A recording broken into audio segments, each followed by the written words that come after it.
Halo sobat, betapa berharganya hati saya dan hati sobat.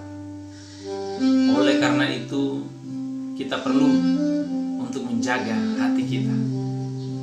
Kenapa demikian? Sebelum kita lanjut video ini, jangan lupa subscribe, like, and comment. Sobat, kalau kita melihat hari-hari ini, gampang sekali orang hatinya mudah terluka. Kenapa demikian? Karena orang susah, bahkan sangat sulit untuk menjaganya. Oleh karena itu, kita perlu untuk tetap menjaga hati kita. Mengapa kita perlu untuk menjaga hati kita? Yang pertama, karena hati kita adalah pusat kehidupan kita.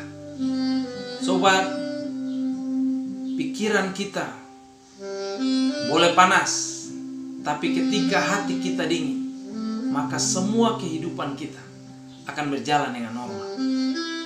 Sobat, di mana-mana kita melihat ada tulisan berhati-hati. Entah itu di jalan tol, di perusahaan-perusahaan besar, di tikungan-tikungan jalan, di mana-mana ada banyak tulisan tentang berhati-hati.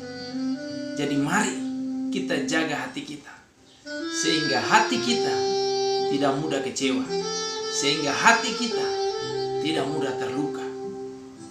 Jadi ketika hati kita bersih, ketika hati ini tulus, ketika hati ini tidak mudah tercemar, maka kehidupan kita akan jauh lebih baik. Karena hati yang gembira adalah obat yang manjur, tetapi semangat yang patah itu mengeringkan tulang. Mari jaga hati kita. Alkitab saya berkata, jagalah hatimu dengan segala kewaspadaan, karena dari situ terpancar kehidupan. Jadi ketika kita menjaga hati kita, kita akan melihat hari-hari yang baik Tuhan sediakan buat kehidupan kita. Yang kedua, kenapa kita perlu untuk menjaga hati kita? Karena hati kita mudah terluka. Sobat, hati mudah terluka karena orang mungkin punya pengalaman masa lalu. Pernah dikecewakan, pernah disakiti, pernah diduakan, dan banyak hal lagi. Pernah dikasarin orang tua, pernah dikasarin teman, pernah dikasarin oleh bos di kantor. Akhirnya orang mudah terluka hatinya. Hati kita ini sangat sensitif dan mudah terluka. Tapi saya mau katakan, ketika kita bisa menjaga hati, maka hati kita ini akan tetap tulus adanya. Hati kita ini tidak mudah tercemar. Yang ketiga, karena hati sulit untuk disembuhkan. Ada orang-orang tertentu yang tidak bisa menerima kenyataan yang ada, sehingga dia sulit untuk memaafkan dirinya, memaafkan orang lain.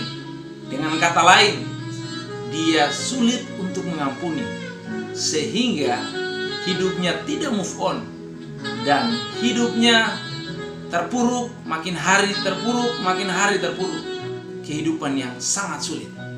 Nah, oleh karena itu, tidak ada jalan lain, tidak ada kata lain yang harus kita pilih selain mengampuni. Mengampuni adalah jalan sehingga kita bisa keluar dari setiap masalah yang ada.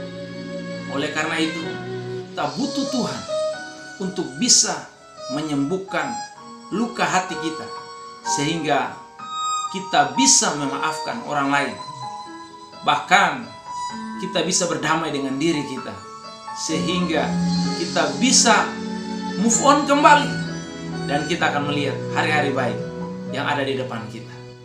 Terima kasih telah menonton video ini, dan nantikan video-video berikutnya.